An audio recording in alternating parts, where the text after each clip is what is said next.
ನಾನು ಸುಬ್ರಹ್ಮಣ್ಯ ಅಂತೇಳಿ ಈ ಸಂಸ್ಥೆ ಉಪಾಧ್ಯಕ್ಷ ಕೂಡ, ಜೊತೆಗೆ ನಾನು ಕರ್ನಾಟಕ ಪತ್ರಕರ್ತರ ಸಂಘದ ನಿಕಟಪೂರ್ವ ರಾಜ್ಯಾಧ್ಯಕ್ಷರು ಕೂಡ.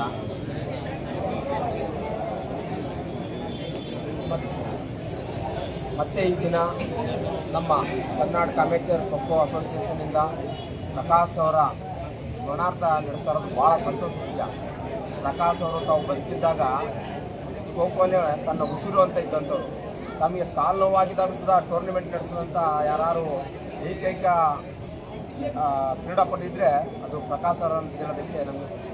ಮತ್ತು ಅವ್ರಿಗೆ ರಾಷ್ಟ್ರ ಮಟ್ಟದಲ್ಲಿ ಏಕಲವ್ಯ ಪ್ರಶಸ್ತಿ ತಗೊಂಡಾಗ ನಮಗೆಲ್ಲ ಇವತ್ತಿಗೇನು ಹೇಳ್ತಾರೆ ಪದ್ಮಶ್ರೀ ಪದ್ಮಭೂಷಣ ಅಂತ, ಅವತ್ತು ಆ ಪ್ರಶಸ್ತಿ ತಗೊಂಡಷ್ಟು ಸಂತೋಷ ಆಗಿದ್ದ ದಿನಗಳು ನಮಗೆ ಅವ್ರ ಹೆಸರಲ್ಲಿ ನಡೆಸ್ತಾ ಇರೋದು ಭಾಳ ಸಂತೋಷ ವಿಷಯ. ಮತ್ತು ಜೊತೆಗೆ ಇಡೀ ರಾಜ್ಯಾದ್ಯಂತ ಎಲ್ಲ ಜಿಲ್ಲೆಗಳಿಂದಲೂ ಮಕ್ಕಳು ಬಂದಿದ್ದಾರೆ.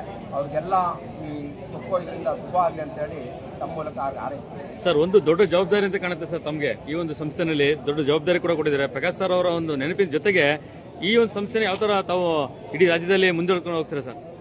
ನಾವು ಪ್ರಕಾಶ್ ಅವ್ರ ಹೆಸರು ಹೇಳಿದ್ರೆ ಸಾಕು, ಅದೇ ಒಂದು ದೊಡ್ಡ ಶಕ್ತಿ. ಅವ್ರ ಹೆಸರು ಹೇಳಿದ್ರೆ ಯಾವ ಕೆಲಸ ಕಾರ್ಯಗಳಾಗಿರಲಿ, ಇವತ್ತು ನೋಡಿ ಈ ಕಾರ್ಯಕ್ರಮ ಮಾಡೋದಕ್ಕೆಲ್ಲ ನಮ್ಮ ಪ್ರಕಾಶ್ ಅವರು, ನಮ್ಮ ಮಾದೇವಪ್ಪ ಅವರು, ನಮ್ಮ ಕೀರ್ತಿ ಇವರೆಲ್ಲರೂ, ಮತ್ತೆ ನಮ್ಮ ನಾಗರಾಜ್ ಸರ್ ಅವರು ಬಹಳ ಖೋಖೋ ಅಂದರೆ ಪ್ರಕಾಶ್ ಅವ್ರದ್ದು ಅಂದರೆ ಎಡೆಬಿಡದೆ ತಮ್ಮ ಕೆಲಸ ಕಾರ್ಯಗಳೆಲ್ಲ ಬಿಟ್ಟು ಮಾಡ್ತಾ ಇದ್ರೆ. ಮುಂದಿನ ದಿನಗಳು ಇದನ್ನ ರಾಜ್ಯ ಮಟ್ಟದಲ್ಲೂ ಸುಧಾ ಮಾಡೋದು. ಈಗ ರಾಜ್ಯ ಮಟ್ಟದಲ್ಲಿ ಮಾಡ್ತಾ ಇದ್ವಿ, ಮುಂದಿನ ದಿನಗಳಲ್ಲಿ ರಾಷ್ಟ್ರ ಮಟ್ಟದಲ್ಲೂ ಮಾಡೋದಕ್ಕೆ ಒಂದು ವ್ಯವಸ್ಥೆ ಮಾಡ್ತೀವಿ. ಬರೀ ಬಾಲಕರಿಗಿದೆ, ಮತ್ತು ಮುಂದಿನ ದಿನಗಳಲ್ಲಿ ಮಹಿಳೆಯರಿಗೂ ಮಾಡೋದಕ್ಕೆ ಒಂದು ವ್ಯವಸ್ಥೆ ಮಾಡ್ತೀವಿ. ಸರ್, ಕೊನೆಯದಾಗಿ ಈ ಸಂಸ್ಥೆಯ ಉಪಾಧ್ಯಕ್ಷರಾಗಿ ಇವತ್ತು ಉದ್ಘಾಟನಾ ಸಮಾರಂಭ ಬಂದಂಥ ಗಣ್ಯರಿಗೆ, ಅತಿಥಿ ಮಹಾಶಯರಿಗೆ ಮತ್ತು ಬಂದಿರತಕ್ಕಂಥ ಕ್ರೀಡಾಪಟುಗಳಿಗೆ ಏನು ಹೇಳಕ್ಕೆ ಇಷ್ಟಪಡ್ತಾರೆ? ಈ ರಾಜ್ಯದಂತ ಬಂದಿರೋಂಥ ಎಲ್ಲ ಕ್ರೀಡಾಪಟುಗಳಿಗೂ ತಮ್ಮಲ್ಲಿ ಒಂದು ಮನವಿ ಏನಂದರೆ, ತಾವು ಇದು ಸ್ಪೋರ್ಟ್ಸ್ ಆಟದ ಬಗ್ಗೆ ಮಾತ್ರನೇ ತಗೋಬೇಕು, ಮತ್ತು ಯಾವುದೂ ಇದು ಮಾಡಬಾರ್ದು. ಯಾವುದೇ ಡಿಸಿಷನ್ ಕೊಡೋದಾದರೂ ಅಂಪೈರ್ ಏನು ಡಿಸಿಷನ್ ಕೊಡ್ತಾರೆ ಅದಕ್ಕೆ ತಲೆ ಬಾಗಬೇಕು. ಚರ್ಚೆ ಮಾಡೋದು ಮತ್ತೊಂದು ಮಾಡಬಾರ್ದು. ಮತ್ತು ಕ್ರೀಡೆ ಬಗ್ಗೆ ಹೆಚ್ಚಿನ ಆಸಕ್ತಿ ವಹಿಸಿ ಸೋಲು ಗೆಲುವು ಒಂದು ನಾಣ್ಯದ ಎರಡಮುಖ ಇದ್ದಂತೆ ಇವತ್ತಿನ ಸೋಲೆ ಮುಂದಿನ ಗೆಲುವಾಗ್ತದೆ ಅಂತ ಅವರಿಗೆ ಅಭಿನಂದನೆ ಸಲ್ಲಿಸ್ತಾರೆ.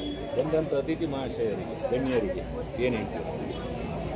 ಈ ಕ್ರೀಡೆಗೆ ಅತಿಥಿಗಳಾಗಿ ಮತ್ತು ಗಣ್ಯ ಮಾಸ್ತರಿಗೆ ಎಲ್ಲರಿಗೂ ನಾನು ಅವ್ರಿಗೆ ಹೇಳೋದು, ಮುಂದಿನ ದಿನಗಳಲ್ಲಿ ತಾವು ಈ ಕ್ರೀಡೆಗೆ ತಮ್ಮ ಕೈಲಾಗಂಥದ್ದನ್ನು ಸಹಾಯ ಮಾಡಿದ್ದೇನೆ. ಎಲ್ಲನೂ ಈ ಸಂಸ್ಥೆ ಮುಂದಿನ ದಿನಗಳಲ್ಲಿ ಹೆಚ್ಚಿನದಾಗಿ ಮಾಡೋದಕ್ಕೆ ತಾವೆಲ್ಲರೂ ಸಹಾಯ ಮಾಡಬೇಕು ತಮ್ಮಲ್ಲಿ ಮನವಿ ಮಾಡ್ತೀನಿ. Thank you sir.